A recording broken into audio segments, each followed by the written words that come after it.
Tell me about the central character Victoria, who's one of those kids evacuated to the south because she has TB. She develops TB when she's 10, and her family lives on the land at the time, and there were federal government ships that were sent along the coast of Hudson Bay and throughout the Inuit communities, and they conducted tuberculosis screening operations. So the people they encountered on the shore, they'd bring aboard and x-ray them, and those who were found to have active tuberculosis were often brought south for treatment, and she was one of them. So she shipped south to a sanatorium in The Pas, Manitoba, called the Clearwater Sanatorium, and she stays there for 6 years. In the meantime, her parents come in off the land because a nickel mine has opened up in Rankin Inlet, and that actually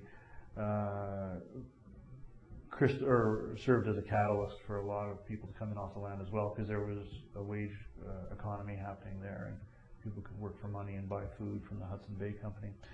When Victoria comes back 6 years later, she's, there's a rupture that's occurred between her and the rest of her community, and her family and all the other families have as well undergone a rupture between themselves and the land and the historical tradition of what it meant to live as Inuit in that part of the world. Were you thinking of the mines as metaphors, as two infections, one that sort of that go in, like tuberculosis, into one lung and then into the other lung? Is that part of what you're playing with? Yeah, I couldn't have put that better, actually. I think I might steal that line for subsequent interviews. The title consumption alludes to these two ideas. First of all, there's this idea of tuberculosis and the wasting illness that it produced, which is how it acquired the name.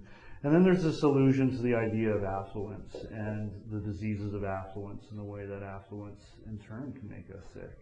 And the Inuit right now, once again, they straddle two problems. There is lingering tuberculosis up there, which is still a very significant problem, and the diseases of deprivation are still an issue there. People die from exposure and serious infections all the time.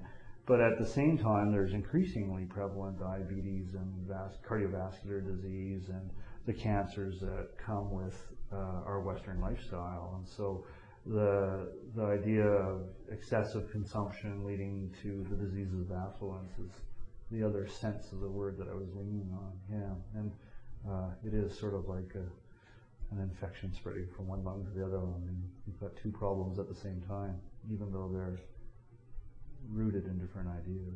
A good chunk of the book is a mystery, because one of the characters, I don't want to say who, gets sort of brutally murdered, and murder not terribly popular pastime in the North. Pretty uncommon up there. The violence that exists is more typically self-violence.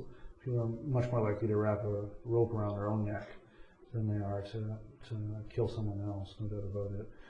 Well, the conflict, there's over and over again we've been talking about the people who are straddling in different ways the two cultures.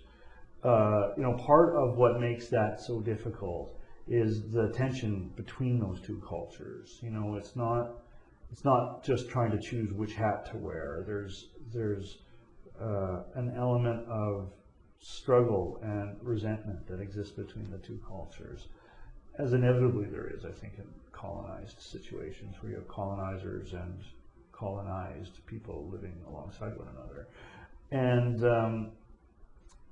And I wanted that aspect of the Arctic given its due consideration. I wanted that tension made tangible and evident and undeniable, and so that's what that murder is all about.